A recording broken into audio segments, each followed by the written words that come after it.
Start. Hi everyone. Today I'd like to present about nature. The nearest nature around me is my mini farm.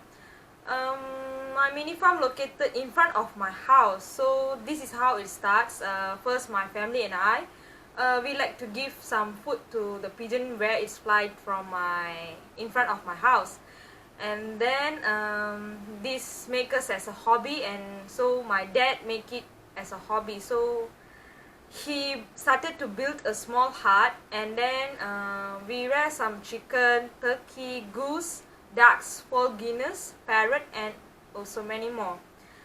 So this video will show us how my dad start it as a hobby, how he starts a hut, and how the animal grew. So I took some videos where it's look like really interesting, and I'm really happy whenever I'm with them. This also have a many interesting story from my little farm.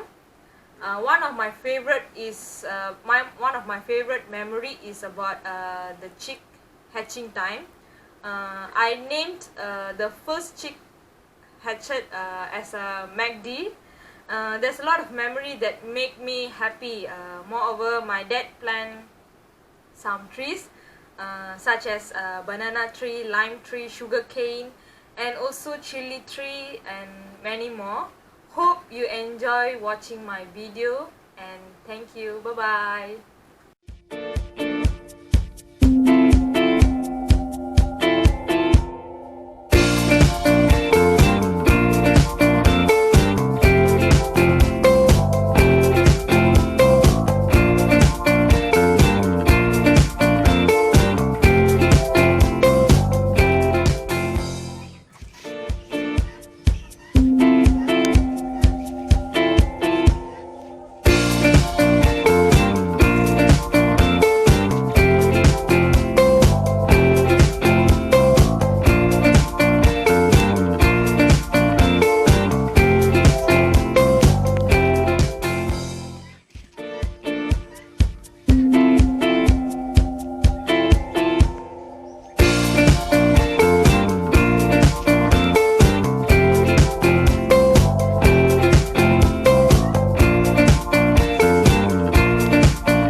Jig jig jig jig jig.